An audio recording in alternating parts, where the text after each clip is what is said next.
This podcast is brought to you by Colgate Total. We take oral health as seriously as you take sports. That's why Colgate Total Active Prevention uses advanced technology to help prevent oral health problems like cavities and gingivitis before they start. It's clinically proven to provide 24-hour antibacterial protection with twice daily brushing after 4 weeks of use. So get a winning routine and prevent oral health problems before they start. Shop Colgate Total Active Prevention at a retailer near you. They say everything happens for a reason, but I suspect everything happens for a Reese's. Like this commercial break. Did you need 15 seconds away from music or 15 seconds to eat a Reese's? Perhaps it's true. Everything happens for a Reese's. Jason, when it was time for you to call it quits, what's the number one thing in your mind you knew you were going to miss about the game? I knew I was going to miss competing. You see, is Ellie in the background? This is so funny. Can you go upstairs, Grim? No? Why not? Is that the oldest one? This is my second. You say hi. You say hi to the greatest receiver ever to play football?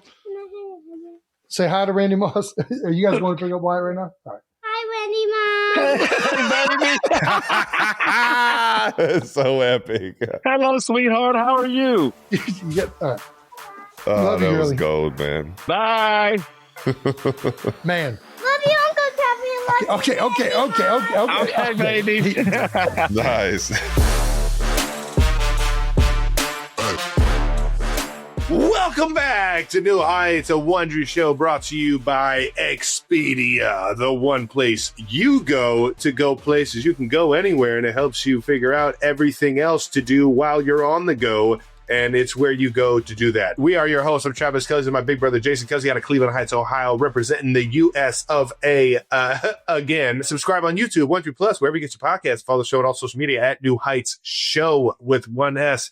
We got a bunch of fun clips throughout the week, and that's where I like to watch the show, is the fun clips. So make sure you follow us on all social media. And Jason is now going to tell the people that are listening to this show what we have coming up. Howdy, 92%ers. We got another amazing episode for you guys. Responding to some of your fan mentions, and we're also going to build an NFL roster entirely out of dogs. Ooh. Oh, Randy Moss is here. That's right, baby. Oh, you got Moss. That's right. That's right. Yeah, straight cash, homie. Before we get into that, let's get into a little bit of that new news. Yeah, new news. New news. We are pre-taping this one. I'm sorry, no real new news. Currently, we're on location grabbing some incredible guest conversation.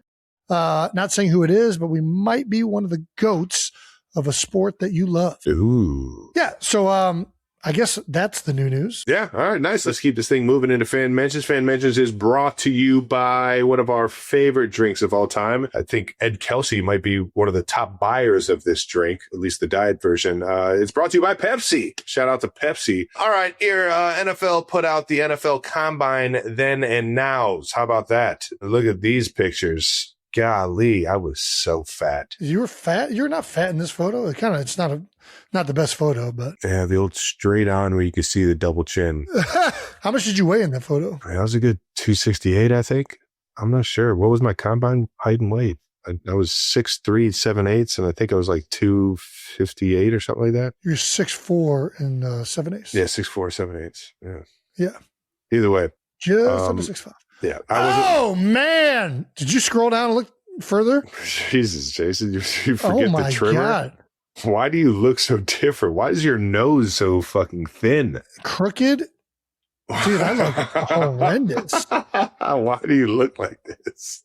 I don't know. I look like I'm going to get If stopped you at showed TSA. me that picture back in the day, I'd be like, that's not my brother. That guy's getting strip searched for sure. It's like the NFL purposely tries to get the most unflattering pictures of rookies. I don't know that it would have mattered what angle they got of me. I think I was just an ugly son of a bitch. You really grew into being a nice, handsome boy. So That's handsome. right. Look at you on the right there. You're all golden. Get some sun. yeah. You've been at the shore. Yes. Yes. Those pictures are always taken in the heat of summer. That first one on the left is February. That is a big difference. February in Cincinnati, training for the job of your life. Did you see the other guys they put out? No. I'll run through them real quick. Hold on. Who else we got? Ooh, Josh Allen. Jay Allen don't look too bad. Smooth cat No. right there. No, looks more artistic now. Derrick Similar, Henry, exactly the similar, same. Don't see any difference at all. Young King Henry. Jetta. Young Jetta. A-Raj, not much difference. Yeah, kind of has a Lloyd Christmas. Go back. Got the Lloyd Christmas going on there. Yeah, the straight across. It kind of looks similar. All right. What do we got next? Chill out. This guy will never age. He'll look like this until he's fucking 90 years old. I think you're right. Burrow. I feel like Joey Burrow, yeah, just again, another guy who probably trained up north, didn't get a lot of sun. Second one, a little bit more sun. CMC, another guy's going to look the exact same until he's fucking 90 years old. Kind of look like a military cadet. Oh, Patty Mahomes. Still looks the same. Still looks the same. Not a big difference. Looks like he's got a $1 billion smile though. He's much happier. Much happier man in Adidas gear now than he was in Under Armour back then. Bake looks pretty similar. A little Beard's heftier of a better beard. Now. Yeah. Oh, that boy. Whoa. George has just been growing his hair ever since. He just hasn't stopped growing his hair. G Kittle, man, what a dude. Fucking love that guy. Oh, shit. Nice. Yeah. All right, well, good. Nice. Glad we look different. There's one thing for sure is that at the combine, they take the most unflattering angle and lighting picture they possibly can. Yeah, especially to really boost that morale. For us pale, white in the winter kind of guys. Yeah. Yes. Let's move on to everyone loving Jason's content creator. Oh, yeah. You are. I'm telling you, you're fucking crushing it with the content right now. Yeah? Yeah. Click this link real quick, Brandon. I think Jason Kelsey is quickly becoming one of my favorite follows on TikTok because everything he posts, it just kind of feels like either a grandpa decided to record a video and maybe did it on accident and then posted it, or a toddler took his mom's phone and is running around filming everything and just posting it without editing it. Like his last video I saw was him just like taking the subway. That's it. It's like those progressive commercials where it's like you're slowly turning into your parents and they're trying not to let you do it. I mean, I feel like a grandpa using TikTok. I really do not get it one bit. You got to be a special, like, to be really like good at it, you got to be a special version of person, I think. And you're a very special version of somebody. You're authentic, and that's what people fucking love the most about you in terms of the content you create. I'm not gonna lie, I'm right there with them, dude. I fucking die laughing at everything you do, whether it's riding the subway or creating a garage beer commercial about beer powder. It's fucking gold, man. The subway was fun. It was a great subway. I thought it was a fun video. I don't know. And it was fun. And you knew exactly what you were doing. You knew what the people wanted out of you. Kylie was like, will you fucking stop? Like, if you have any idea how long it took me to make that dumbass video. That's the one thing I'll always feel so fucking dumb, man. There was a point early on in my career when like the reels and everything really started getting going, and I would make them and then I wouldn't make them. And then I would just do one because I felt like I had to keep it going. And then it was just, there was so many like stories that I just felt were so pointless. And some of the shit I was doing was so pointless. And I just felt dumb doing it. And you're clearly having a blast with it. It's the best, dude. Not feeling dumb is like one of your superpowers. Oh no. I mean, I feel dumb all the time. I feel dumb wearing this hat right now. It looks great. Just embraced it. From our New Heights Reddit page, our fantasy forfeit this year. All right, recreating the GQ shoot for a calendar. This is fucking hilarious. Nice. I mean, that's fucking pretty damn good. I mean, you just got it fucking down pat. Yeah, man. He's got the head tilt, all of it. He's got the chest hair. He's got the gut. He's got the sloppy tits. He's fucking great, dude. Very nice. Very nicely done. No AI allowed. Love that. We're based in Glasgow, Scotland. Oh, Scotland. Nice. Nice. Dude, to try and find somewhere in Scotland that resembled that like exact Florida. shot. Yeah, exactly. That's pretty good right there. Well done. Very well done. All righty. And yeah, I got a shout out from The Simpsons. How about this, Trav? Did you see this? No, I did not. Can you please? I mean, I didn't get a shout out. They just like mentioned my existence, which that's a shout out in my crazy. book. That's a shout out in my book. We fucking grew up in the heart of The Simpsons, man. Not that it's not still the heart of The Simpsons because they're still rolling, but awesome things for me to do in Philadelphia. Eat cheesesteaks, hoagies, pretzels, water ice. Rip off a piece of Jason Kelsey's beard. Ah, nice, dude. You're just going to have random people coming up to you trying to fucking yank your Rip beard my off? beard off. If it's Marge or anybody with the symptoms, or I'm in. That's pretty good right there. All right, that does it for Fan Mentions, brought to you by Pepsi. All right, let's get into this Randy Moss interview, baby. Straight cash, homie. I've never been more excited. Here we go. Our guest today is 6'4" wide receiver from Rand, West Virginia. He's a 4-time All-Pro, baby. 6-time Pro Bowler, the 1998 Offensive Rookie of the Year, and the 2007 Comeback Player of the Year. He holds the record for the most receiving touchdowns in a single season. He's second all-time in career touchdowns, fourth all-time in career receiving yards, and he is a member of the 2018 class of the Pro Football Hall of Fame. Just a legend. We didn't pay him to come on our show, but if we did, we'd be using straight cash, homie. That's right. Straight cash, homie. Let's go. 92%ers, please welcome Randy Moss. Let's go. Hey, what's up, fellas? That was Thanks good. for having me, man. You crazy, dude. You got me ready to play again. Hey, that's all I'm trying to do. Get them juices We revved know up. you could go out there and break somebody off, man. You already know. Just throw it up, baby. Just throw it up. Thanks for having me on, guys, man. I know y'all got the #1 podcast out there, and I really don't do many podcasts, right? But but y'all two, the brothers, the realness of what y'all done put on the field and off the field, I gotta come and show y'all some love, man. So thanks for having me on. That's why you're the realest, big guy. We can't thank you enough. You already know you're an absolute legend in the NFL, and even more so just being you. Everybody has seen the personality kind of come out since the NFL, and it's so cool to have you on this show with us, man, because you guys, the legends that we grew up watching and everything. Getting you guys on this show is like taking me back to my childhood, and like I'm living out a dream I didn't even know was possible, man. So I appreciate you joining us today, brother. Yeah, no doubt. It's the personality off the field, like the entire essence of Randy Moss. I mean, you are the greatest highlight player in the history of the NFL. Like, is there anybody else that has better highlights than Randy Moss? There's an entire catch anytime somebody goes up and gets it. You got Moss. If you're talking about my position, no. But if you're talking about players that ever played the game, I mean, I think Barry Sanders was a human highlight reel. But you're talking about my position. No. But at the same time, guys, just being able to stay grounded, keep myself grounded, and it's really about the work you put in, and. Yeah. A lot of people, don't really understand my background in the sport of basketball. And Okay. and the thing that I've always tried to tell people, Jason, was that, and Trav, I've seen it in your game.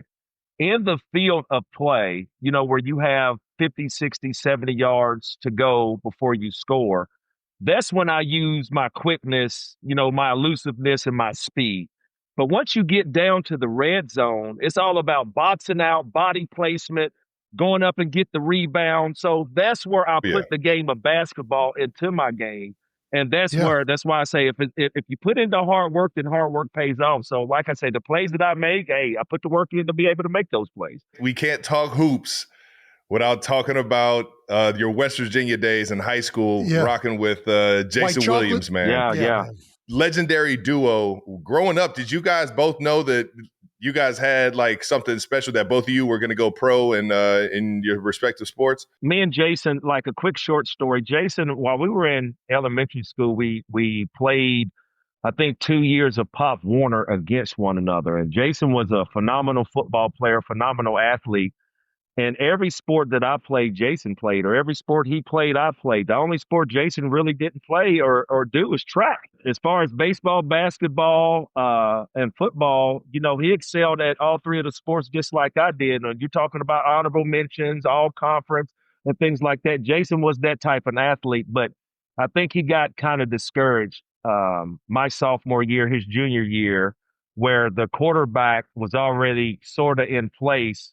So he could really focus on basketball. So that was like Jason's last year of playing football was his 11th grade year or his 10th grade year. So we played AAU basketball. We traveled the country with one another.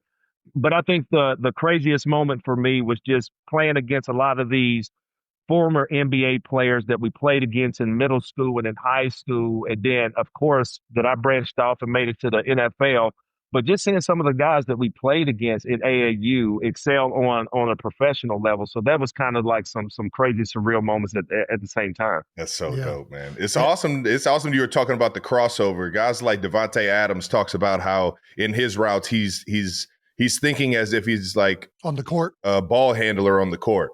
Right. And his quickness and how he switches up his tempo to make it seem more effective and more fluent. And it's awesome to hear you say that, because I think a lot of guys get caught up in high school and even younger parents are trying to get them to just focus on one sport. But they specialize too early. Me and Jason are huge big advocates on making sure you get out there, play all the sports, get an understanding of the hand-eye and all these different sports, and not focus on them until after middle school or high school or whichever one you choose to prolong in college. There's carryover for sure. You learn from one sport, you can take it and you can apply it to another one. Like, I feel like I'm a better O-lineman because I did 2 years of wrestling in middle school. Right. Now, I don't know if that's real or not, but you learn about leverage when you wrestle. No doubt. Randy, he was the one you didn't want to fucking see out there, man. I can only imagine. This guy had pimples all over his face. As soon as you start wrestling with him, the pimples are popping and like the blood or pus is coming down his face. Like, fucking guy. Oh, man, where's the love in that?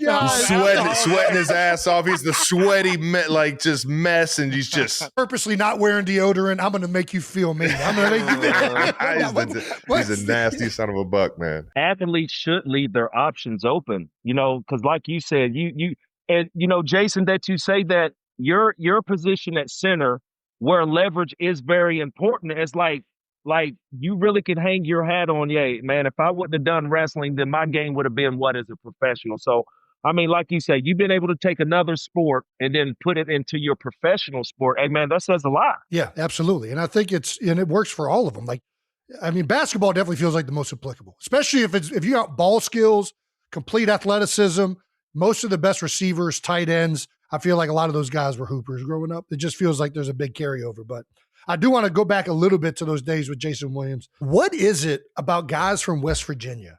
I golfed with this dude and had the most fun outing of my life at the Jerome Bettis golf outing this past year. Feels like you're the same way.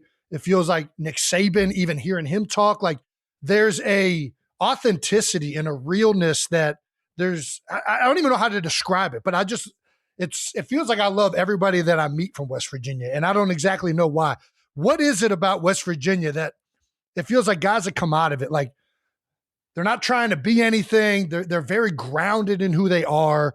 They're proud of who they are, and they don't take shit from nobody. That's pretty much the vibe I get from everybody I've ever with. That is us. But to answer your question, I just think that if you come from humble beginnings, I think that really what keeps a person grounded. And I think that everyone that I've seen from West Virginia, all the celebrities, just being humbled and keep it grounded, because one of the biggest things that I said in my Hall of Fame speech back in 2018, just growing up and nobody caring about who I was or who we were. I grew up in an unincorporated community, and still to this day, my community is still unincorporated. So I just think that, being able to grow up in some real, type of surroundings and understanding what's real in life. You learn that at a very young age coming out of the state of West Virginia, and not just where I'm from in the county. I just think as the whole state as a whole, and what you see is what you get. So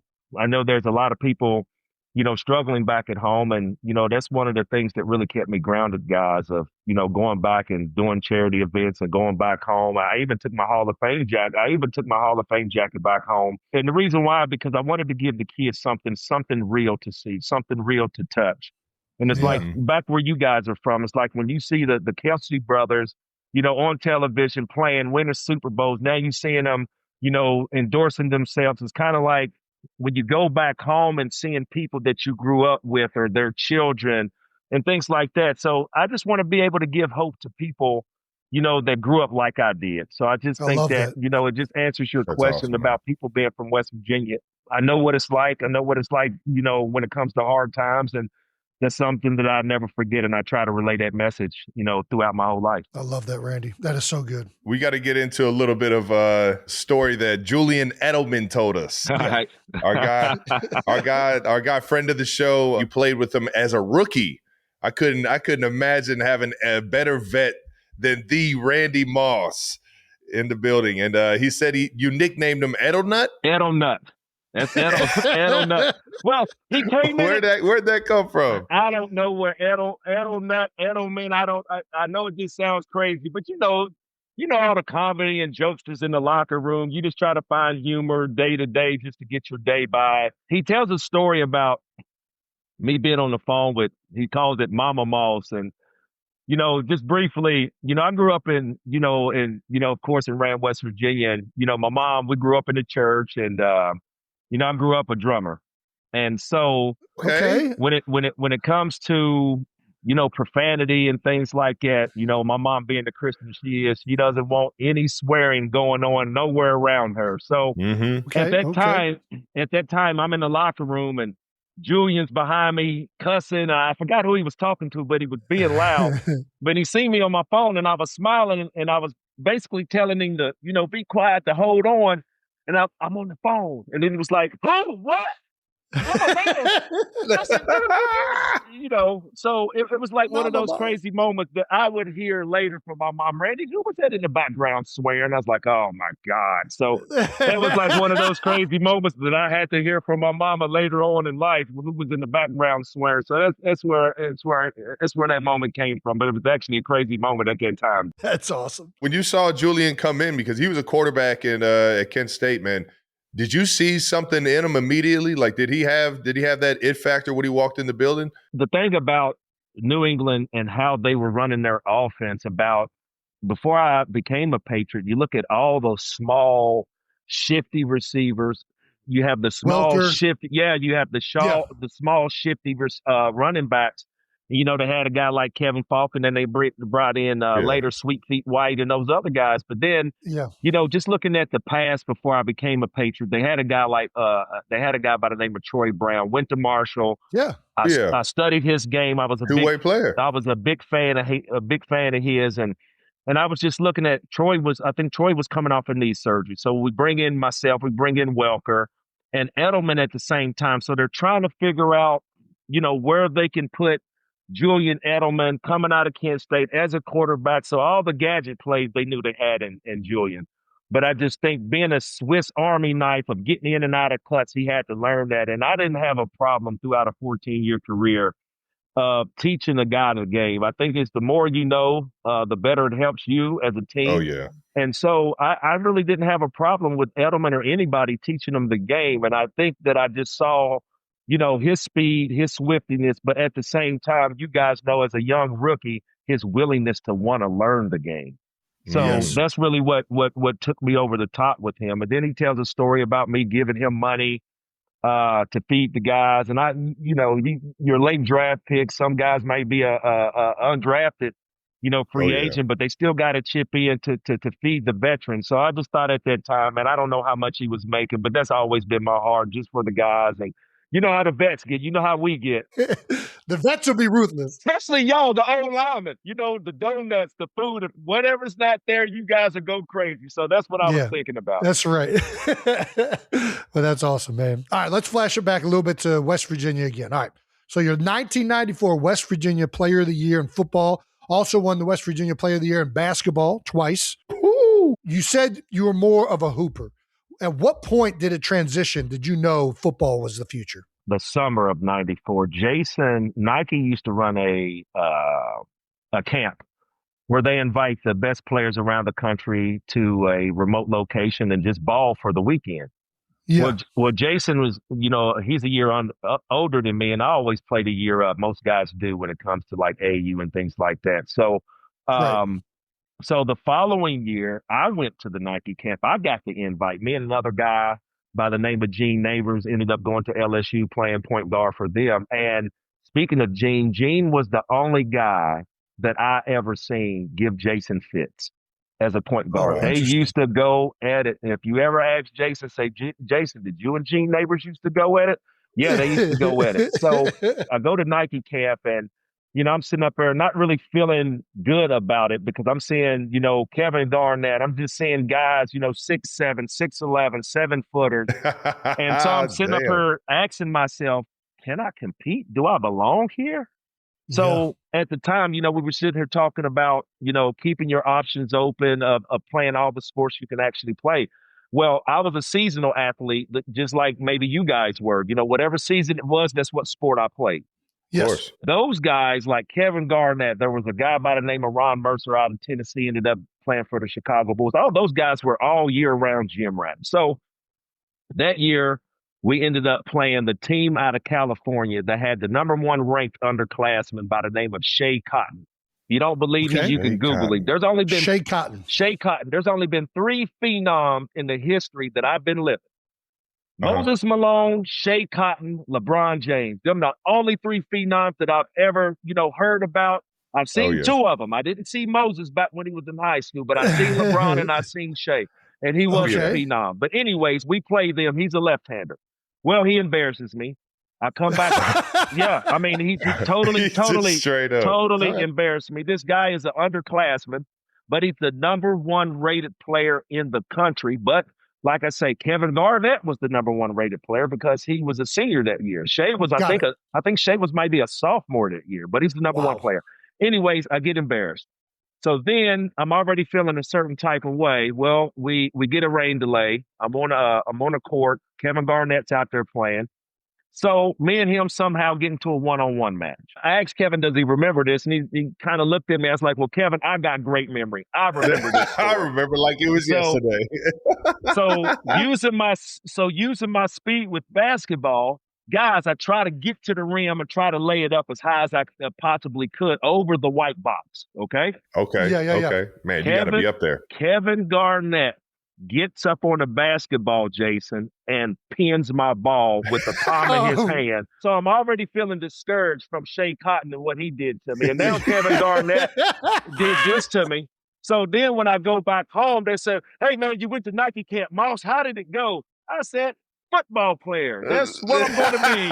I said, man, I'm ready for football. Yes, I am. And it's really a true story. I'm putting a little bit of humor into it, but at the same time, that was a true story that what happened to me that really changed my mind of playing basketball. And then it's like, dude, I don't even think I can compete with those guys. So let me stick to football. That is amazing. That's such a good story. KG ended up going straight to the NBA from there, right?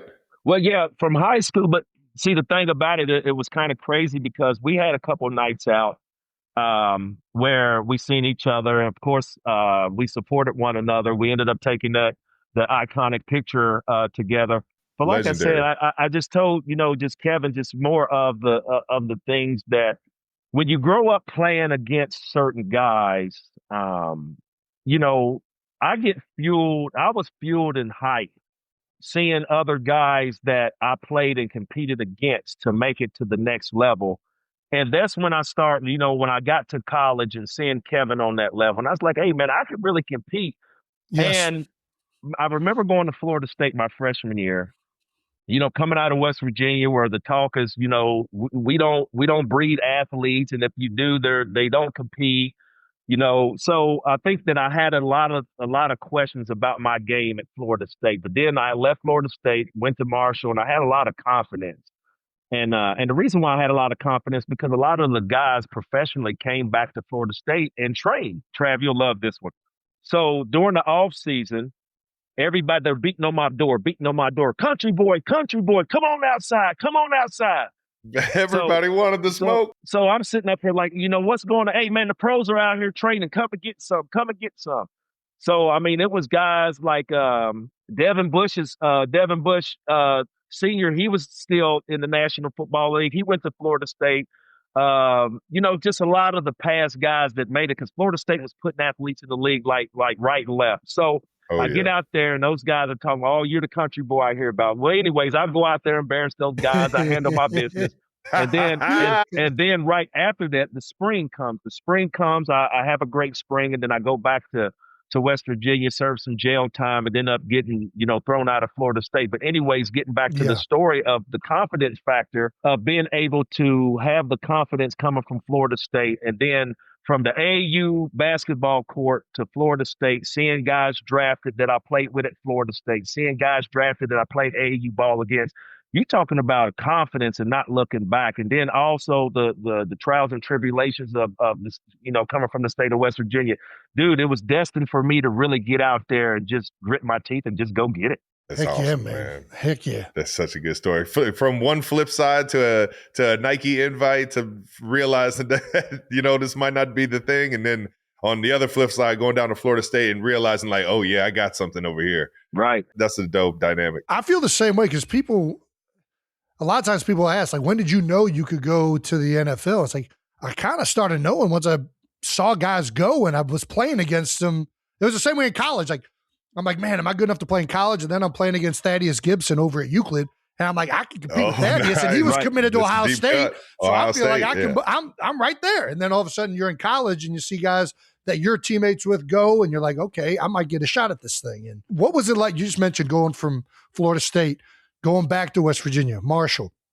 What was that like? It was hard for me, guys. And the reason why is because what I struggled with, as far as my upbringing, then got into that high school, fight, getting sentenced to some jail time. And, it's kind of like that, throughout my whole life. I think a lot of the people around the state seen my talents and, wanted me to be a Mountaineer. And, I followed the Mountaineers. They, competed against Notre Dame in the national championship in the late 80s. So, I've always followed the Mountaineers. I followed Marshall, in the divisions that they were in and the players that they even put in their program. But I just always wanted to get out, Jason, and just being able to get out and then coming back home, it was kind of crazy to me. And like I said, being able to see those guys pull up in the Lexus and, the Mercedes and seeing a lot of things that I didn't see growing up. So when I came back home, it was kind of depressing for me because I kind of failed myself. Yeah. And I think that being able to get an opportunity to play football again, I got with Marshall. I had a great group of guys as far as my teammates, just being able to uplift me in certain situations and certain moments. We went undefeated my first year. So I think that, a lot of the stuff that, I took from Florida State, I took to Marshall, man. And like I say, the rest is history. You can look at the record books. You can look at the scoreboard, the stat sheet. So like I said, man, that's right. So I just took a lot, from Florida State. But at the same time, like I told you, what fueled me to go out there and try to make it to the top. I didn't want to take that little bump in the road, going back home to Marshall. I just took that as another opportunity to go reach my goal. Hell yeah, man. Hell yeah. Well, it worked out. Heck yeah, it did. Thank you to our presenting sponsor, Expedia. When it comes to travel, we're all about keeping it simple. No bouncing between a million different apps trying to piece together a trip. That's why Expedia just makes sense. Flights, hotels, vacation rentals, cars, activities. It's literally all in one place. Everything you need to plan a trip without losing your mind. Whether you're planning a big family vacation or a guy's trip or girl's trip, it can get complicated fast. That's right. Everyone's got different schedules, opinions. Everyone wants something different. But with Expedia, you can book however works for you. Lock everything in at once if you want, or do it piece by piece. That's right. It just works. One app, everything you need, no headaches. Download Expedia app today and bundle to save up to 30%. Oh, man. Members only. Savings vary. See site for details. Expedia, the one place you go to go places. Thank you to our partner, Pepsi. Pepsi. Oh, Jason, would you consider yourself a creature of habit? Why, yes. Yes, I would. How many times do we stick with something just because it's what we've always done? That's pretty much my whole life. Yeah. You're so used to one thing, but when you actually think about it, you realize you've been missing out on something better. That's what Pepsi calls the Pepsi paradox. Oh. Yeah. When you take away the labels and just go off the taste, people across the country prefer the taste of Pepsi. It's been proven over and over again in blind taste tests. They just proved it again. 50 years ago, the Pepsi Challenge revealed people preferred the taste of Pepsi. And last year, In a revival of the challenge, 66% of people preferred the taste of Pepsi Zero Sugar. Here's what they're saying. Maybe it's time to question what you think you know about soda. Is your preference really about taste? Go out and try Pepsi Zero Sugar today. Let your taste decide. Thank you to our sponsor, Hill's Pet Nutrition. Let's talk about the best teammate you'll ever have. Your pet. Yep, they're always there for you. Bad day, they're there. Good day, they're there. They're celebrating with you. They don't judge you. They don't complain. They just show up with pure love. And you want to be the same kind of teammate for them. You want to give them the best, especially when it comes to their health and nutrition. But with everything you're managing, work, family, staying active, it's tough to know if you're doing enough. Here's the good news. Hill's Science-Led Nutrition helps you give more love than humanly possible. And they take care of the nutrition part, so you can focus on being the teammate your pet deserves. That's right, because you're only human. There's Hills. Find the right food at hillspet.com/science-does-more. Some of the most iconic college highlights of all time, man. I mean, you throw on that Randy Moss highlight tape over at Marshall, man. It's epic. I love that shit. And that was back in the AstroTurf days. Oh my God! What was it like playing on AstroTurf every single home game or every single week? Well, the thing about it is I played on AstroTurf a lot in high school too. So it was kind of like I played in AstroTurf in high school. I played on AstroTurf in college. And then when I got drafted to the Minnesota Vikings, they were on AstroTurf. So it was kind of like you had to understand how to play on it, because if you don't understand how to play on it, it could really, as far as the cutting, as far as the joints on your knees, and then also the scrapes and cuts on your body. I mean, I don't really know my degrees as far as burns, first, second, or third degree, but I've seen a man on game day to have his whole arm stripped from here all the way down to his wrist, and it was like pure, Velcro, man. And it was pure white. Oh my gosh! Flesh. So like I say, flesh. I had to learn. Like I said, I had to learn how to play on it, but at the same time, just being able to make the transition to the grass or the field turf. I mean, I enjoyed every moment of it though, because I played on the worst. One stadium in that we played in high school, Lakewood High School, and that was only really the only chance I ever had to play on AstroTurf. But when you came in the league, you had all fields. It was AstroTurf. It was baseball regular fields, and then it was baseball fields. Yeah. Like you were playing on the infield, you were playing on Astro. Like that's such a crazy dynamic. We complain about field turf now. And it's like, man, guys were playing on carpet and running on a mound. They were running to second base out there. I'm gonna tell you one of my craziest moments. Of course, I don't think I've ever won in Philly. But Really? they used to have a wall in the visitors' locker room. Did you ever hear about that wall? I don't think I've heard about this. All the former players, and I don't even know how far it goes back. I know it's back in the 70s. I mean, you got from Walter Payton, Refrigerator Perry. You got all the guys. Well, anyways, when they come into the visitors' locker room at the old vet, we would sign this wall.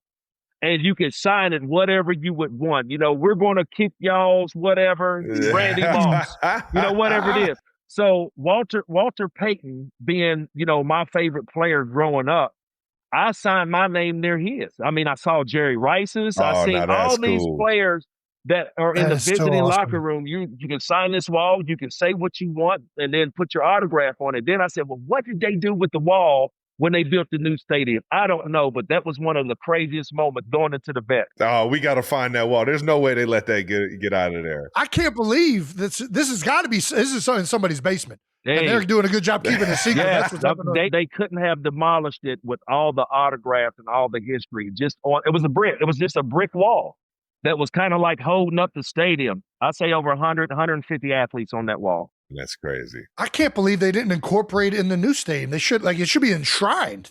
I gotta figure this out. Yeah, really. All right, you mentioned playing with the Vikings. Right. You get drafted. First of all, what was draft day like? We ask everybody who got drafted, what was that process like? My draft day was kind of crazy because of the expectations that I had that I was going to be a Cowboy.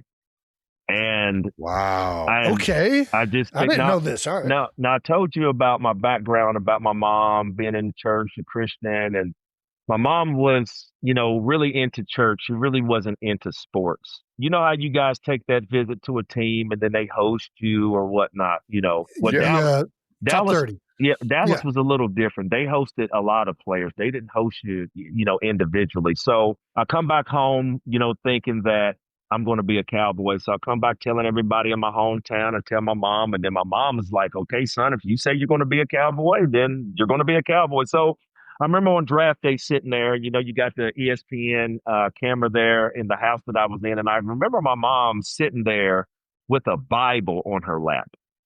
And it was kind of crazy because I was like, okay, mom, you here? I know you're over there praying, but it's kind of weird that my mom's here in this sport type of moment.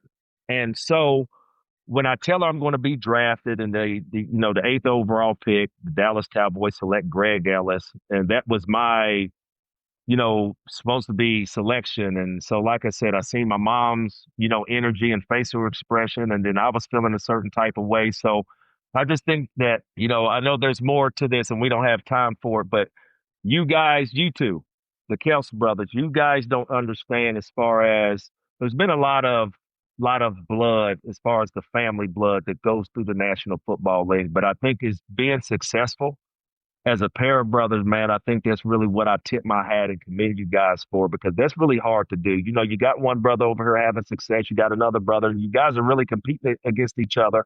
But at the same time, you still have the love. So anyways, my brother played for the Minnesota Vikings before I was drafted. He went to Ohio State. He backed up Corey Pace and Corey Stringer and Orlando Pace. And my brother called me first. He's like, "Hey, man, Coach Green wants to talk to you." And I was like, man, I'm not really into, Randy, we're going to draft you. Okay, whatever. So because I was, like I said, man, I was already depleted from, not getting, the eighth overall pick. So when it came to the Vikings pick, they picked me up, and then all of a sudden, I get the call and I'm like, thanks, coach. You won't regret this. All I want to do is just play football, man. It's been a bumpy 24-hour road for me. I was an emotional wreck. I was like, coach, I just want to play football. That's all I want to do. So I go back that night, get ready to get on my plane, and I ended up breaking my ankle. So if you ever look at my rookie trading card, you'll look at me and Dennis Green on a practice field, and I have an air cast on my foot because on draft night, I had to get my mind away from not getting drafted. I went and played basketball and broke my ankle. Broke the ankle? And broke my ankle. What? So I, hobbled through an airport, went through Chicago O'Hare, hobbled. They seen me jumping. They went and got a wheelchair for me, took me to my gate, and then all of a sudden I went to Minnesota. They got me the gate, brought me to the coaches, and first thing they done to me was took me straight to the doctors and put the boot on me. What did they say? They couldn't say that. They knew my history. They knew my background. So I mean, it's like okay, things happen. So like I said, man, it was like it was a crazy moment. But like I said, just being able to get drafted. My brother called me and was just like the Minnesota Vikings want to. So me being up there in Minnesota for my first couple years, man, I had my brother with me. Man, that's so cool, man. You got your revenge on the Cowboys. Oh. Talk about Thanksgiving. What was that game like? Did you know coming into it you were going to go off for that much? No, I really didn't. I think that how you sit at home as a kid and you see all the athletes like score a touchdown, and all of a sudden the camera goes right to that athlete. And I know both of you guys have done it because I've seen it. How am I? Am I right? Yes, okay. No doubt. Every time you know it. So my biggest thing was being on that stage, Thanksgiving Day. I just wanted to say, "Hi, Mom." That's all I wanted to do. So that game, we're in the cold tub because we just played on Sunday. Y'all guys know how important the cold tub is. Oh, yeah. So I didn't want to get in the cold tub, but the veterans forced me in there, and I went up and having those 3 catches, that iconic game. But I think for me, just going up there, just being able to ignore the noise of seeing familiar faces, because I remember when I took that trip before the draft, I seen, some faces, as far as the recruiting and the scouts and things like that. So me going out there, just seeing some familiar faces, I had to be able to ignore that, but at the same time, put my focus on going out here and having a great game. But then out of all the things that I'll say this, with that game, with my mind being everywhere, my wide receiver coach, God rest his soul, Hubbard Alexander, and Chris Uh-huh. Carter, Jake Reed, our wide receiver core 3 deep. We all stayed together that game. And it was my rookie year. I mean, I know my coming out party was the Green Bay Monday night. But Yeah. that game against Dallas, guys, it was kind of like it was so emotional. And it was kind of, Sure. we've all been in a zone before, where you think like every block I'm going to get and there's no ball that I'm going to drop. You know what I'm saying? Yes, Oh, yeah. Hell for yeah. sure. So that game right there, I know it was just three balls thrown my way, but I was like, dude, I was in the zone that day and I was going to not let anything stop me. 3 balls for 163 yards and 3 touchdowns. That's a heck of a day, right? I hang my hat on that one. One of the producers is a Cowboy fan, grew up in Texas. He has this in there. I got to ask, and we know you're involved in Boulder. Do you still have that same game if Deion's playing? Probably. Yeah, probably. Because the thing about it, quick crazy story. I got to tell you this, guys, and the guy the Cowboy fan, you're going to be sick at this story. Real quick, when I get to Dallas, I'm already sitting up here wondering about what is my day going to be like. Okay, so I come down to the lobby, and one of the security guys tells me, he said, "Hey, Randy, you're not going to come to dinner tonight. There's Mr. Jones sent the limousine to get you, and the limousine is going to take you over to Primetime's house." And I'm like, I've never met Deion Sanders. I'm like, oh my God, I don't know, crazy. So that night, crazy. I go to Deion Sanders' house. He tells me, the story of, hey man, I'd love to play with you. Jerry Jones wants you. He wants me to talk to you. So guys, there was no way that I was leaving Dallas that, in my mind, I was believing that I was going to be a Dallas Cowboy. So that is crazy. What a pump fake, man. Right? Yeah, for the pump fake. So back to what you were saying, it had nothing to do with if Deion was playing or not. One thing that I'll tell you that Chris Carter was always up for the big games that we played the big guys. Like we had Aeneas Williams, Hall of Fame brother out of Arizona Cardinals. Yep. Played him. We played James Hasty and Dale Carter, cornerbacks out of Kansas City. At the time, they were both Pro Bowlers. Mhm. So being a veteran player, he always used to tell me about, hey, man, you got to be worried about this one. You got to worry about this one. I remember talking about Deion. And he was like, I don't know if he's going to play, but if he does, you got to watch out for this. You got to watch out for that. So I was just up to the moment of my rookie year, knowing it was Thanksgiving, everybody talking about me and Deion Sanders. And I was like, man, I can't not worry about Deion. That's how focused I really was, guys. I really was focused that game. Was there a DB throughout your entire career that you kind of like give the tip of the cap to that he always made your job just that much harder? Yeah, and I'm not ashamed to say his name. Darrelle Reeves was a gnat. Yeah. What? He was just a gnat. I mean, and the thing about it, what was you going to ask me, Jason? What made him good? Yeah, because it wasn't like he was like this crazy, like fat, like, I mean, he was, but what made him so good at corner? I mean, without stating the obvious, guys study, they study techniques, they study, formation, things like that. But by him being not as fast as, a Champ Bailey or Deion Sanders, the man was athletic beyond, when I say athletic, if you study a guy like Darrelle Reeves, go back to his highlights back when he played basketball in the state of Pennsylvania. Okay. Ooh, Okay. Do some homework. Okay. So when I go back to do my studying, I already went back to his high school looking at his skill set because I remember the release. I did a release his rookie year. And then the second year I came back, I tried to do the same release and I'm like, oh my God, he got it. So it was kind of more like he did his homework on me. Now it's time for me to do mine, which I thought I did. But I had to really go into my study mode with a guy like him because he was so good. And I just think that the way he knew how you stepped, how he knew body language, along with having a great defensive coordinator and a guy like Rex Ryan, and then later on going to, Bill Belichick's defense. So like I said, Darrelle Reeves was a gnat. He studied, but I think one of the things that he really didn't get credit for was how good of an athlete he was, just not as a cornerback, but the man was a hell of a guard too. Heck yeah. When I got to go up against him, he was so stout and strong. He had great patience. He never opened his hip. It was crazy. Do you remember the time when they took you out of the 3-point stance and they let you get out here and line up at that wide receiver?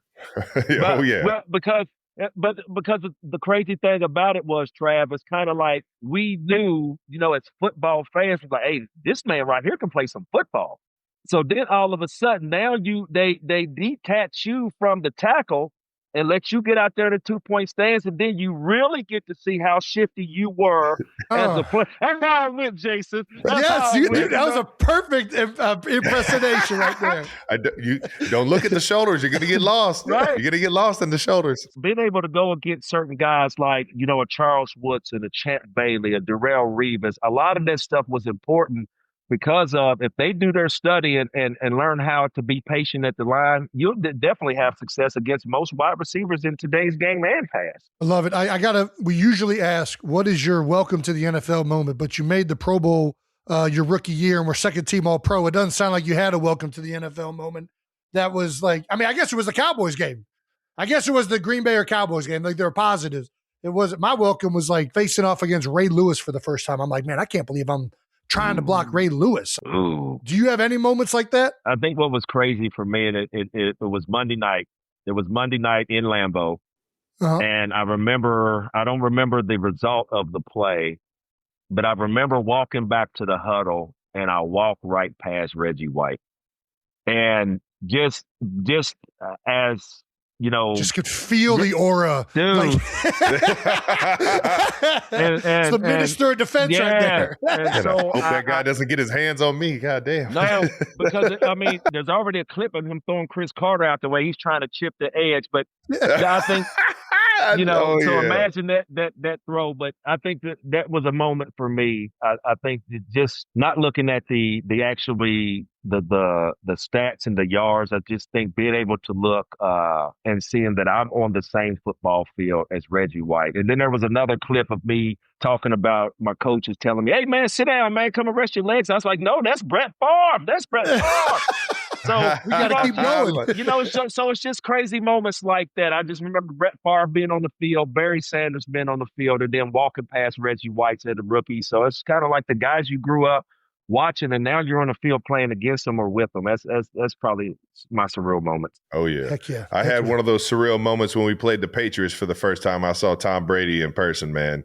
Live in action in his super suit wearing the 12, man. How was it when you went to the Patriots? Was it a night and day difference from anywhere you had ever been, or what was it like meeting Tom for the first time? Dude, we can have fun on y'all's podcast all day, but check this out. So y'all know You're the best. So Saturday night before the game, we're in a hotel, we're the visitors, right? Yep. So we're on 2 floors, and you got the security on both floors and all this crazy stuff. So we're the Raiders. We play on Sunday. I fly back to Minnesota. So one of my former teammates is at the hotel getting ready for the Monday night. Well, guys, I drive down to their hotel, sneak in the hotel, and go up the exit stairs and get up on their floor. All right. Okay. Jason, you're looking at me like, Ray, what is this, Randy? So yeah, right. Yeah. They're probably 4 or 5 hours before they go to the stadium on Monday night. I sneak in their hotel, meet Brady for the first time, Trav. Meeting for the first time. And I said, look, dude, I'm going to cut straight to it. I said, dude, I want to play with you. Whatever you can do to get me up here, do it. So the next thing you know, I dapped him up, gave him some love, walked out. That night, I watched the game. Brady's first time ever in his career. He throws 5 touchdowns against the Minnesota Vikings. So I'm sitting up there thinking, ooh, I might have rubbed off on Brady a little bit. Oh, no. So being given the opportunity to get traded from Oakland to the Patriots, the number one thing that I wanted to do, Jason Travis, offensive players, I wanted to know everything that Brady knew as far as Jason, the checks, when I'm hot, when it's a sight, when you're changing the protections, giving me everything that Brady knew I wanted to know, because if it had something to do with me, I wanted to hit the ground running. Okay. Sure. Yeah. And it's so, crazy. And I had high expectations and end up getting a hamstring injury that forced me out of preseason. And so actually my first actual game going out here really doing it was week 1 against the Jets. And so, like I said, I was coming off a hamstring injury. But anyways, the rest is history about the 23 touchdowns and the record-breaking season. But like I said, I just wanted to know everything that Brady actually or possibly knew that could help my game out. Not enough guys play this game through the eyes of the quarterback, man. It's crazy how much you can benefit off of understanding the whole grand scheme of things. And, you know, I think even at a young age, man, I like playing quarterback. I felt like helped me out so much more because I understood the progressions. I understood, you know, where that position's eyes were before every single snap. Man, that's awesome to hear, brother. That because it really did seem like you guys were in sync, especially if somebody was playing too low or a safety came down, or you already know it was up top all season that year. I got to ask you, while we're on this quarterback receiver dynamic, quarterback receiver drama is like a tale as old as time.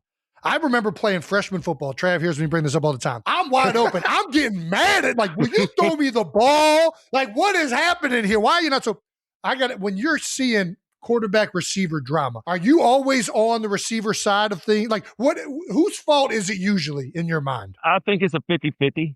And and the reason why I say it's a 50-50 is because you take a guy like, I'm going to give you just a prime example of what we're looking at right now. You take a guy like Aaron Rodgers, okay? Yeah. And it's like Aaron Rodgers has some bad throws where he looks, you know, where he might throw the ball to bad throw. And then, like, it's nothing. No body language, no emotion, okay? Then all of a sudden, the very next play or a couple plays, the receiver drops the ball. Now Aaron is all like, so, he's pissed. Yeah, he's pissed. So like I say, you know, not singling Aaron out because, I mean, he's had a phenomenal career and doing some great things. But when you look at, you know, to answer your question, Jason, I think it's just a 50-50 split because we have our times, Trav, where we're not in the right place or, you know, we might have went too far that the quarterback wasn't expecting us to be. But at the same time, they could get rushed and try to get the ball out of their hands. But to that point, in the history of the game, Trav, you and Pat, as far as the anticipation of he knowing where you're going to be before you even turn your head or get out of your break, that should be studied. And I seriously, no, and I really mean that. And I'm not saying it just because you're sitting here on this podcast, because I appreciate that, Randy. You talk about the art and the science of sports.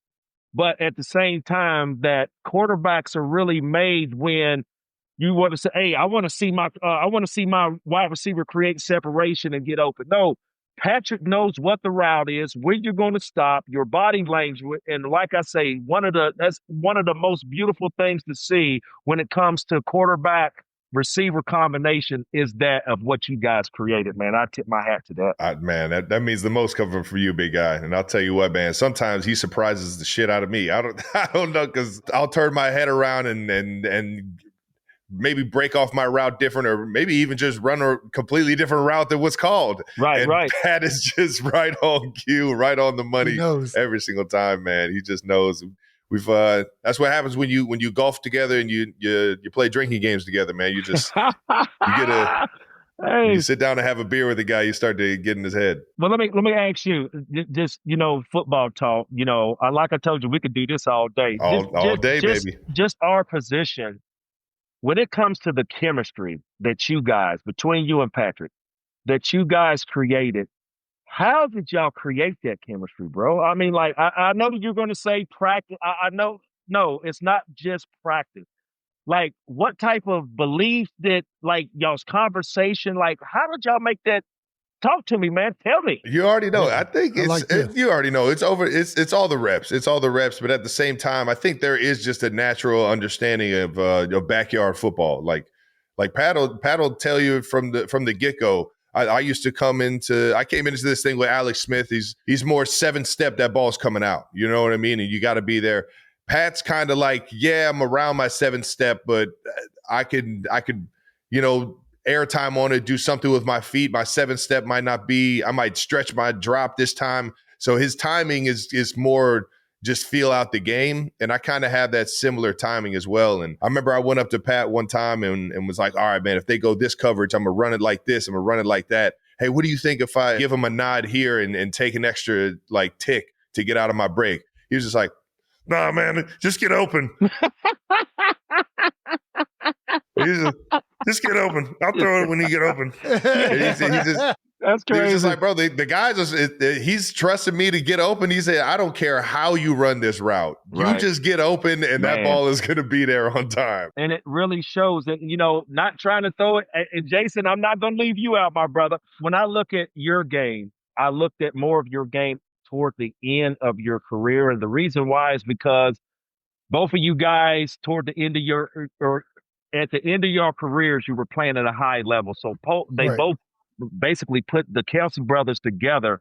And I would have to ask Jason, when we talk about gelling, when we talk about chemistry, throughout your whole career, who is that player? And it probably is going to have to be a guard that you would say, hey, dude, I would just have to give him this look and he already know we're going to maul whoever's in the front of. Who is that player in your career that you just, it's not even word, it's a look. Who is that player? That's tough. I had so many of them. I would say the guy that I knew, like we didn't even need to communicate. We were just always on the same page, is probably Brandon Brooks. Like Brandon Brooks, who he won a Super Bowl with us, and he had a shorter career. He was incredible. He was big, strong, and he had a good feel for the game. He was an athlete playing offensive line. Oh, wow. The best lineman I played with, like Howard Mudd used to teach the game, like, what's pass blocking? He'd be like, how do you play basketball? Just the quarterback's the hoop. Just keep him in front of you. I'm like, Coach, I need some more technique. I need you to give me something more than that. Right. But guys that conceptualize the game like that were the most fun to play with. When you play with guys that were too robotic and too much like an offensive lineman, it was harder to adjust to the in-game stuff happening, if you know what I mean. Like, I didn't even need to say something to Brandon. We just both knew with this guy in this position, the linebacker right there, that we were going to hit the block this way. Right. Like, why else wouldn't we hit it that way? But another guy you might have to communicate with throughout the week, like, hey, we really need to take this one more vertical. Or, hey, you take more of them. I'm going to push them on top of you because of this backer is going to fall off if he's in a stack position on this play. Right. But Brandon knew it. Isaac Sayamalu was another guy that knew that. The best field player I ever played with was Jason Peters. Okay. JP. Okay. JP, we would have an alert call. I'm not going to say it because they still use it, but he would alert me that there was edge pressure. Okay. And I'd be looking out there. There's no safety cap.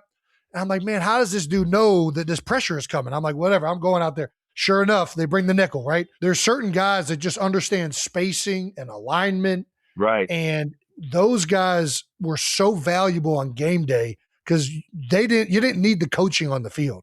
They just could go out there and play. And those are the guys that I always gelled with the best, for sure. The Lane Johnson, I got to throw him up there too. That was like my second brother for a long time in Philadelphia. Like he got drafted 2 years after me. We did our whole career together, still doing his thing out there.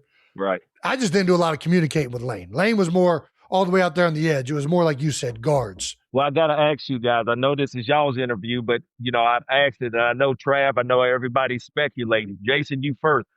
I know what I missed when I told the people that, I was going to hang it up, and I remember crying. And my wife, I remember hearing the car door slam, and my daughter and my wife came in, and I had to, wipe my face and do all that crazy stuff because I didn't even want to see.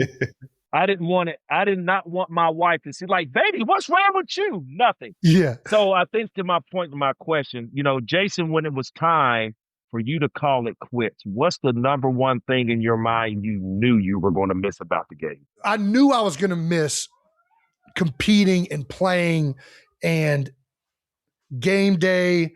What I didn't know I was going to miss was the locker room. And everybody tells you you're going to miss it. Oh, man. But it's hard until you remove from it so that you really understand that there ain't anything else that's replicates this. Like guys from all over the country, you're coming together for a specific task. And it's just, that ends up being for sure what I miss the most is just being in the locker room with the guys. And I'll purposely go back still to try and get that. But yeah, I think that's and then I also miss the regimentedness of it. Right. Does that make sense? Like I mean, I'm happy I don't have it, but I also, there was a productivity in my own head that I knew every day I'm going to go in, I'm going to do this, and I'm going to do this, and I'm going to lift, and I'm going to watch tape, and then I'm going to go out and dominate on game day, and I'm going to do it with my boys. Right. That's the way I would answer it. No, that was mine, because I'd say there's all types of things that you could actually say, but I think for mine was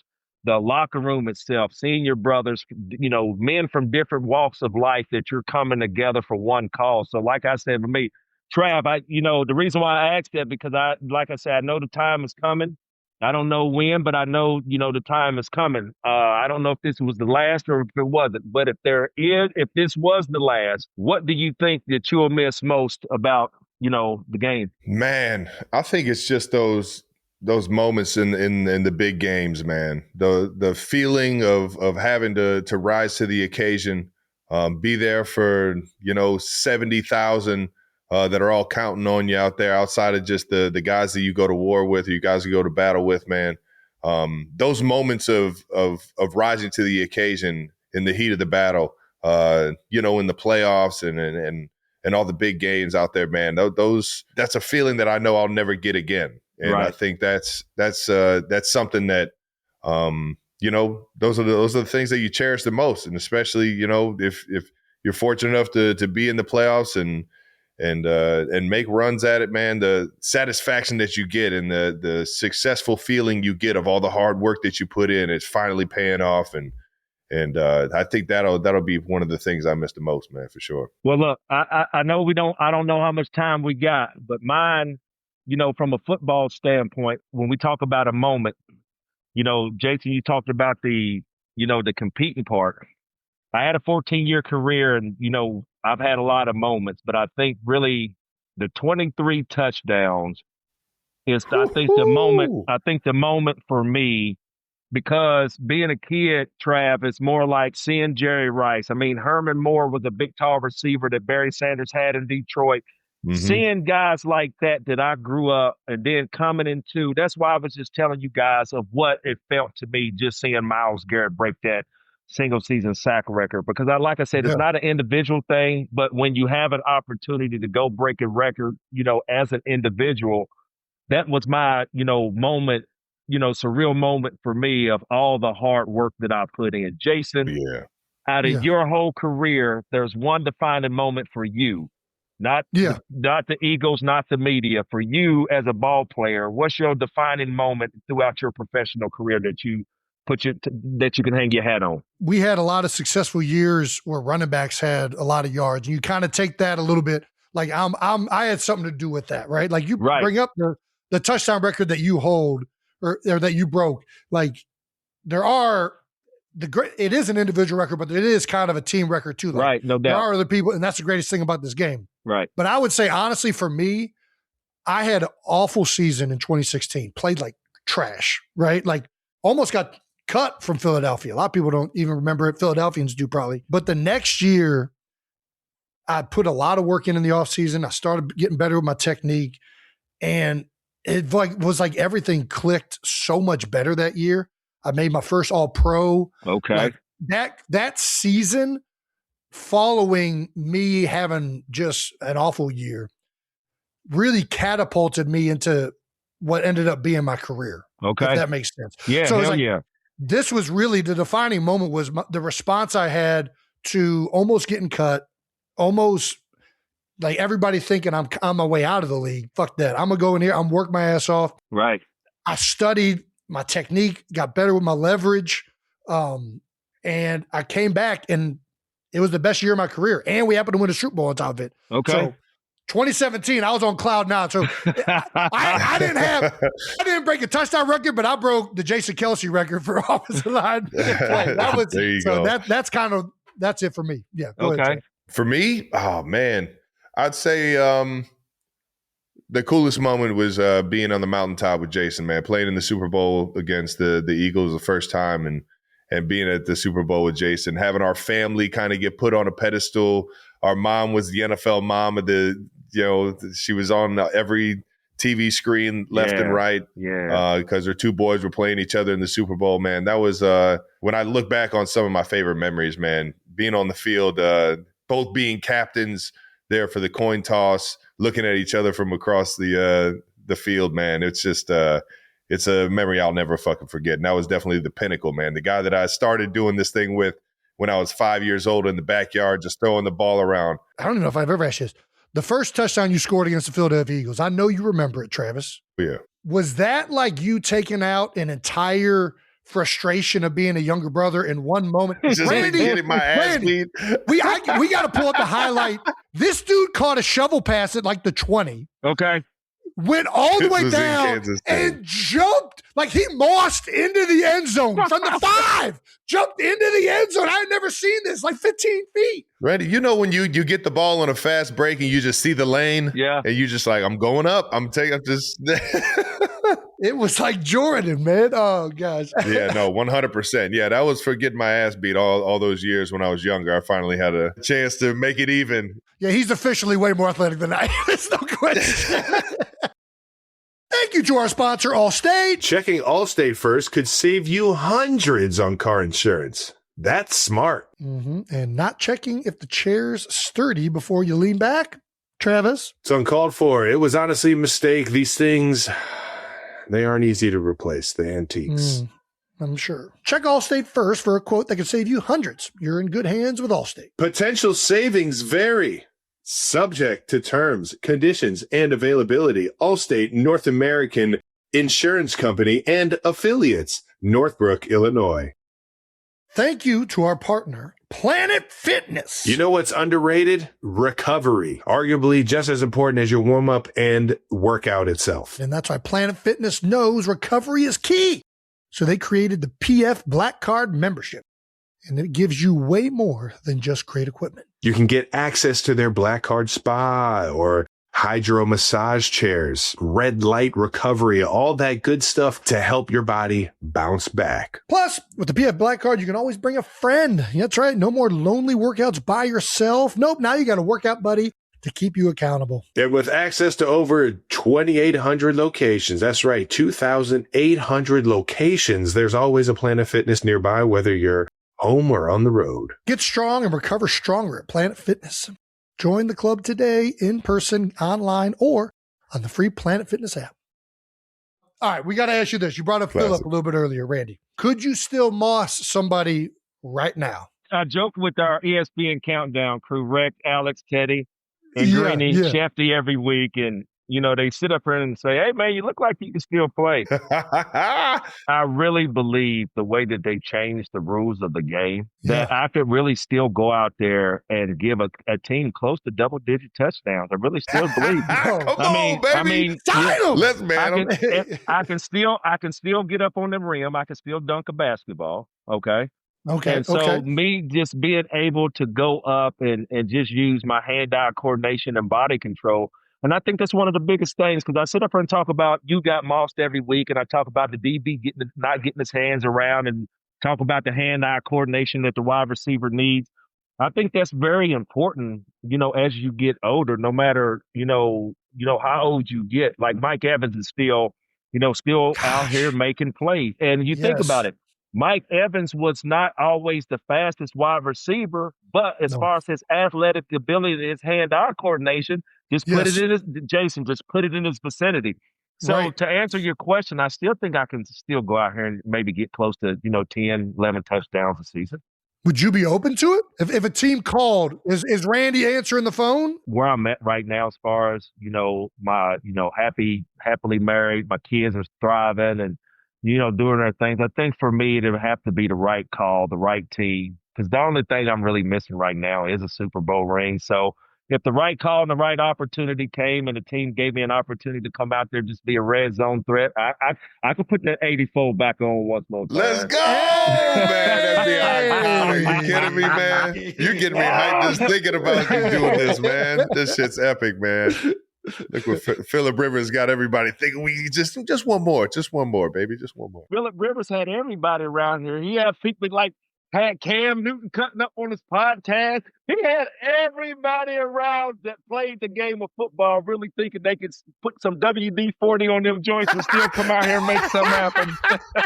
So I love it, man. Are there any quarterbacks right now that you're like, man, I would go crazy playing with that guy. Quarterback wise, there's a lot of quarterbacks that I like, and the reason why, Travis, just because the game has changed. Oh yeah, So much of guys just been in the pocket, but you know, Pat is phenomenal, and not just going back there just slinging the ball.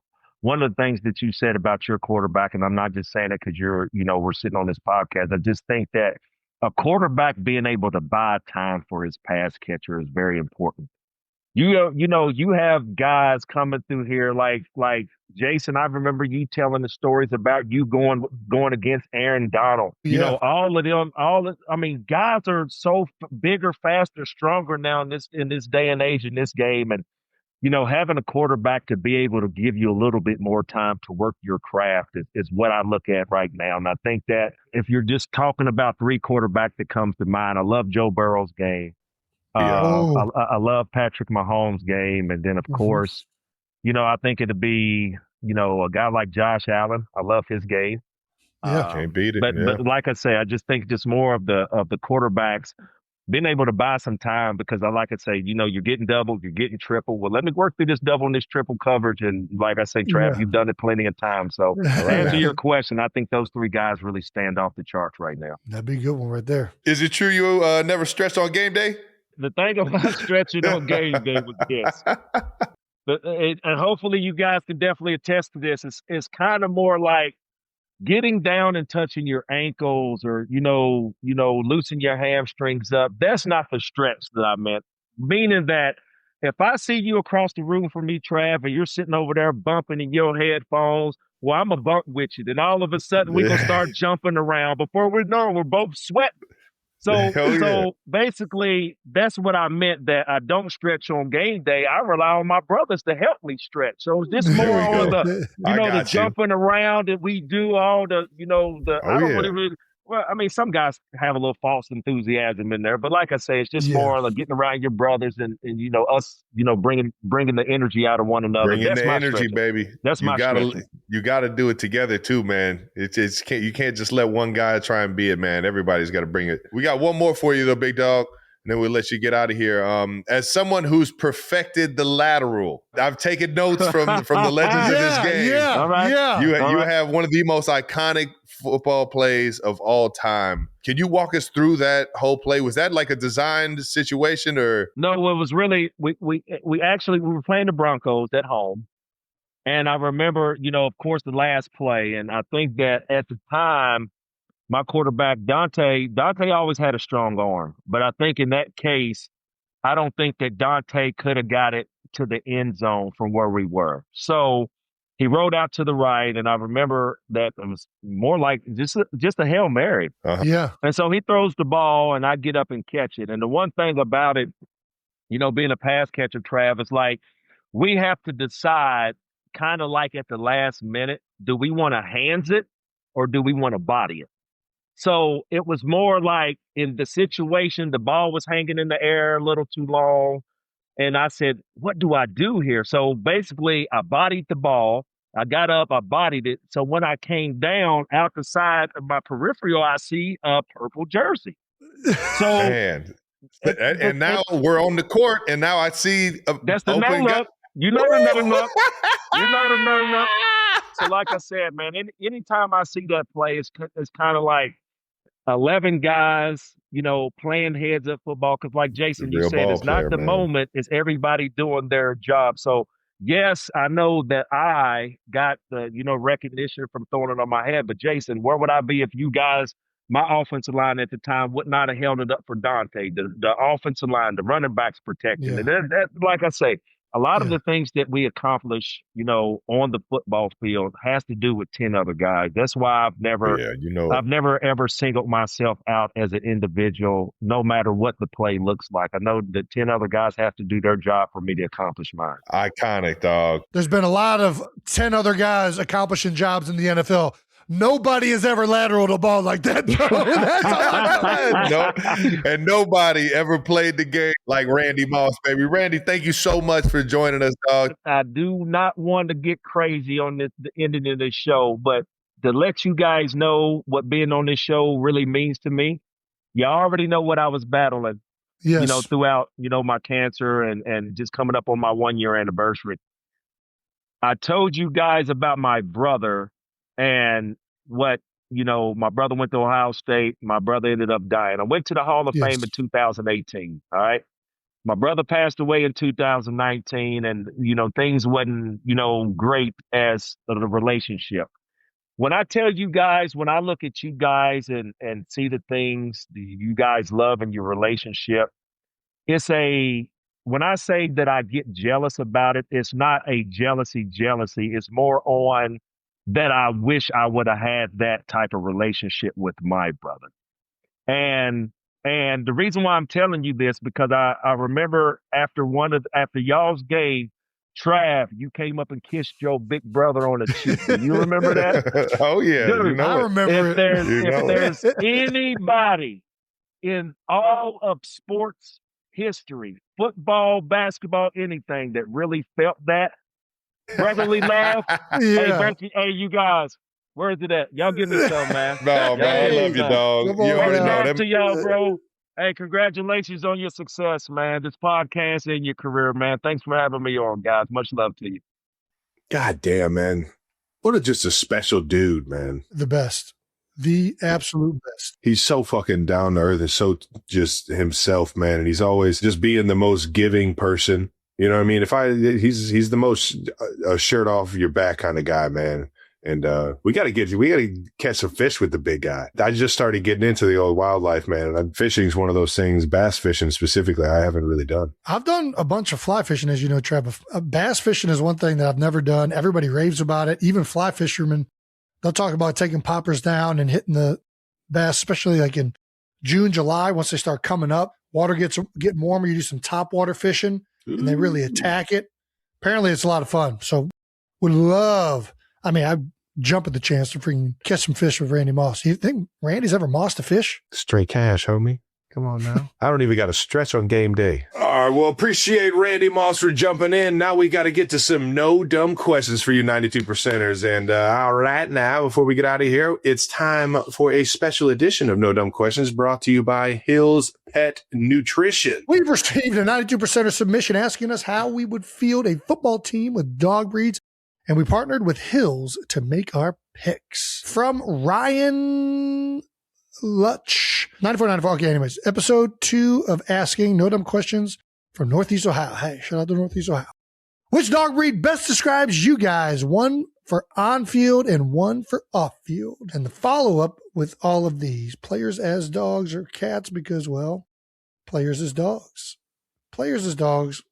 Players as breeds of dogs. All right. Where are we starting with this? Since Hills knows there's no such thing as a dumb question, especially about pets, let's start with the first question. What is your on-field dog breed? Are we repeating this or are you just asking? I'm asking you. This is going to go in. I'm just going to help. I'm going to walk us through this one. What dog breed is me on the field and what dog is... Who is Jason Kelsey on the field as a dog? Off field, I feel like I'm a bloodhound. Ooh. Just like that bloodhound on the porch with his lips sagging over the sides of his teeth, like just not moving unless he smells something and then he's getting after it and it's time to work. No chance. You're so active. That's what I'm saying, dude. You're such a liar. I think you have way too much energy. Just all over Italy. Dude, there's no way. Look at what you're wearing. That's when I smell. That's when I smell something. I'm in. When I get a scent, I'm active. You're But when getting a I'm lot not, of I'm sense. freaking- You are getting a lot of sense. I got a good sense of smell. Okay, I'll buy it. All right. You've kind of talked me like half into it. It's fine. Still, you are not. You present so much lazier than you actually are. You are so fucking busy. You can ask Kylie. Kylie, am I lazy? What? Am I lazy? Am I lazy? See, she said no. She said no. No. She said no. So You're a busy. hardworking man. You are Because not I think sitting I'm on very the porch. lazy. You are not You're not sitting on the porch waiting for a scent. No, you're a fucking go-getter. You're out there hunting. You're out there hunting. All right. Who's Travis Kelsey? Travis Kelsey off the field. Hmm. I mean, it's got to be like a golden retriever, right? It's like just like I buy that. all-American, freaking great personality. Everybody loves him. Yeah. like to be active. They'll play fetch. I'll play some fetch. You throw a ball, Travis going to go get it. Hairy as fuck. Yeah, I can see that. Shedding, yeah. On the field, which one are we going first? Travis? Yeah, on the field, Travis. Who is he? I don't. God damn it! Does I wish it I knew change? dog breeds, man. It definitely changes. It's I'm gotta not be a tall as dog. nice on the field. I feel like I'm still pretty friendly, but I'm a competitive. Good ball skills. You're still kind of like, you're an active one. So are we in the retrievers I don't know, category or like still? a short-haired pointer. I mean, you kind of threw out the Irish Wolfhound out there, and at first I said no because I didn't think they had good hips because I got really good hips. Dude, they can run. They can run. They got some viciousness to them. They're not big ball skills. They're really not vicious at all, unless it's your groundhog. Oh, okay. Well, that's the only time I've only seen them out there playing. No, they're not interested in chasing balls. You got to love that as a tight end. You got to love the chasing the balls. You got to be willing to do the dirty work. What about like a German Shepherd? I mean, German Shepherds can get huge. They're still like They can large get breed, big. but they're not that big. Yeah. And don't get me wrong. I'm not like the Gronks and the Jimmy Grahams of the world. You know what I mean? Like those guys are like 3 inches taller than me. You're 6'4" and 7/8. Yeah. I feel like you're a Great Pyrenees on the field. Oh, They're like herd protection dogs, right? So they'll put them out with the flock in case any wolves get nearby. So they'll get physical. I'll give you Great Pyrenees. I like Great Pyrenees. And I'm a team guy and they run in packs. That's right. Yeah. I mean, All right. I'll take a Great Pyrenees. Great Pyrenees, because they also like from a distance can kind of give you a lab look. They're just much bigger. I like that. yes. Yeah, Yes. they're friendly as shit too. I have a buddy's Well, got one. No, they can be. I think they can be. They can be. They can be, but they're also like, they were bred to protect. Where are the Pyrenees Mountains? Now we're way sidetracked. Are there Pyrenees Mountains? That's why they're the Pyrenees. Oh, didn't know that. Southwest Europe, between Huh? France and Spain. There you go. Yeah. All right, who's Jason on the field? Jason on the field. What dog is Jason on the field? Dude, he's a special breed of O-line. So it's like you got to have, I don't know what dog. See, I don't know dog breeds like this. I need help. I'll do a Mastiff. I like a Mastiff. I feel like a Commodore. Protector. It's got to be another herding dog. Trying to look at the herding. I'm looking at the herding group here. Ooh, what about like a Belgian Malinois? Not The bad. herding? Not bad one. Why do we want a herding? Well, like you're an offensive lineman. You're kind of like, you're in the protection realm. Yeah, I buy that. But there's like herding dogs. Like you can't be as athletic as the Great Pyrenees. Ooh, have you ever heard of a, oh my gosh, it looks like a lion. It might be called something a lion. You're talking an about African- a chow chow? No, it's like an African. It looks like a I lion. think it's called something African. Maybe it's Alaskan. Something with an A. I'm thinking like something that isn't like overly like athletic, just like is going to stand its ground. Yeah. and going to protect the house. You know what I mean? Tibetan Mastiff. Tibetan Mastiff. You ever seen them suckers? Yeah, that's a big boy. Yeah, I can see it. Oh man, that's a Jason dog. Look at that guy. I'm trying to figure out the hairy one. Look at that guy. That's a Jason. Yeah, ancient guard dog. Hell yeah. That's our fucking guy right there. That's Jason Kelsey.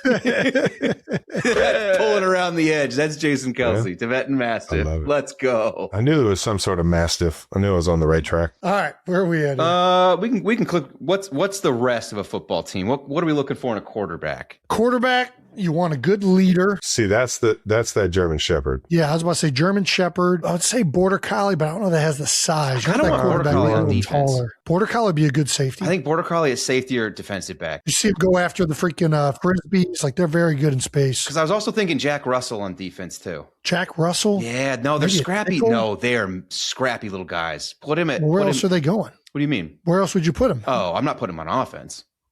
No, on defense. You Oh, said, I think if said you got a nickel. You said where defensive would you put back him? or like in your nickel. I would say maybe a nickel. Maybe I a feel nickel. like They Jack can Russell's more of an. It cover doesn't a have lot the of size to bruises. play outside. Jack Russell Terrier. It's like a little small It's dog. like the dog from the mask. I think they were bred to like hunt mice, maybe. They will wreck some mice. I don't know. I love those dogs. Those dogs don't need to be on the football field. Oh wow! No, I'm telling you, they play bigger than their size. Who are they guarding? Who's our wide receivers? What receiver? Okay, so if we're going German Shepherd quarterback, what are you putting out there? Wideout Greyhounds? Yeah. Only thing with Greyhounds is they don't have great ball skills. Dobermans. I was going to say Dobermans are DNs, right? Mm. They got that big chest on them too. They could be linebackers, maybe. Could be linebackers. It feels like more of a defensive position. I kind of like Doberman feels like a defensive dog, right? Yeah. So who's your wideouts? I want a Belgian Malinois as all my linebackers. They're very good dogs. I like Border Collies at corner. Border Collies at corner. That's good. I don't think they got speed. Border Collies? Bro, they fucking fly. Not compared to like a taller dog. Dude, they fucking fly. They can move. Border Collies can move. They can move, but I think they're more safety movement. I don't think they're corner's got to be like the fastest dog breed. So what are you putting there? That's where your greyhounds come in, or greyhounds might be too, they might not be agile enough. That's what I'm saying. That thing. Greyhounds don't want it bad enough. Greyhounds don't want it bad enough. Okay.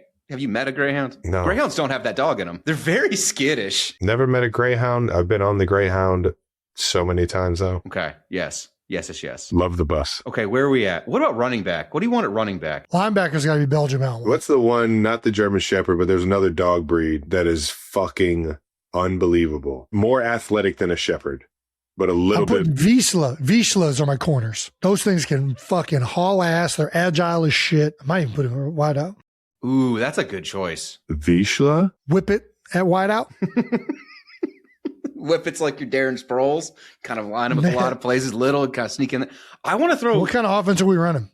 If we're running a Shanahan style offense, they'll put a whip at a running back and he'll get yards. Okay, so we've got quarterback. We got running. Wait, did we decide on running backs? We did not say a running back. Running backs. Okay. I'm trying to think of a dog that has that mentality. I mean, Has I that dog guess in him? maybe we're putting Doberman on defense, right? Yeah. Doberman's on defense. Border Collie wouldn't be a bad running back. Border to be Collie's not a honest with you. bad, but I feel like I want Border Collie going out. I can see Border Collie at receiver. They're like the number one Frisbee dogs on the planet. Yeah. Got to be receiver. Border Collie, Weimaraner. What about Rhodesian Ridgeback? Is that too big? Could run power with him. Weimaraner's not a bad one either. You also have the Australian Shepherd. You could run the Australian Shepherd out of your backfield. Keep the Border Collie on defense. Australian Shepherd's what you want out of the backfield. It's too pretty. Running backs can be pretty. Oh, Jake just said Dalmatian for running back. I don't love that. Ew. No. Yeah, that's why Ew. Jake's not invited to this. Australian cattle dog? Kind of another like herding breed, low to the ground. I feel like he's got to be a little bit bigger. You're running one power out of this thing. What's the blue healer? Ooh, I'll do a blue healer. It's not a bad. I'll do a blue healer. No. What about like dogs that are sled pullers? What about like a husky or a Malamute? Husky's not a bad choice. I don't hate husky. I mean, I think that's the team, boys. I think we got it. Do we say what of our D tackles? We didn't do D tackles. Ooh, D tackles. Yeah, maybe that's your chow. I mean, that's got to be your big, just fat, freaking. Yeah. St. Bernard. Saint Bernard was the thing I was thinking too. Beethoven. Just drooling and getting freaking slobber all over the place. St. Bernard, Yeah. defensive tackle. I think we're good. That's our team. It's not a bad team. Okay, I'm being asked to recap the team real quick. Sorry. At quarterback, we had German Shepherd. Running back, we did Husky. Let's do a sledding dog. Our wide receivers, what did we throw out there? That was our Border Collie. Border Collie. Didn't we say the Greyhounds? I thought we said Greyhounds don't have good ball skills. We can do both. Greyhounds, and we have one Greyhound, one Border Collie. There you go. Border Collie for sure, though. Got a Greyhound to take the roof off the thing, but then Border Collie can freaking run all the routes. Yeah, good call. Good call. Running the crossing routes with the Yeah, Border Collie. they can all look the same. Yeah. Tight ends, what do we have? Great Pyrenees. Great Pyrenees. All right, one missing here. Defensive tackle, St. Bernard. Defensive ends, we had our Dobermans. Linebackers were Malinois. Safety, Border Collie. Vizslas at corner. Visas at corner. Okay, and that's a team.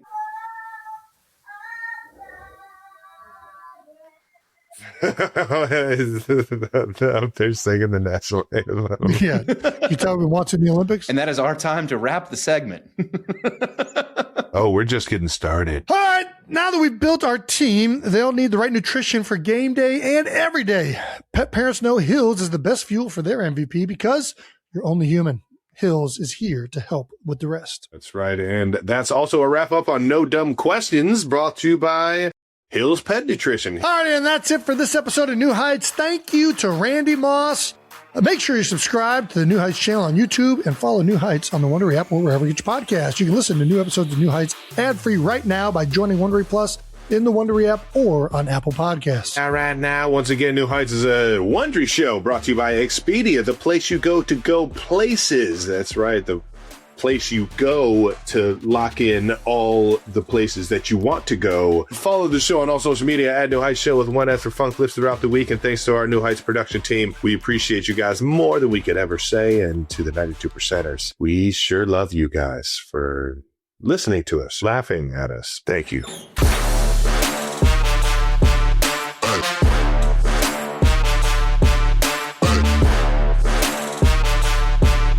Randy came on and we talked to him about the Edelnut story, the infamous giving you the nickname Edelnut. And he gave us a little more information. He said he was actually on the phone with his mother and you were swearing.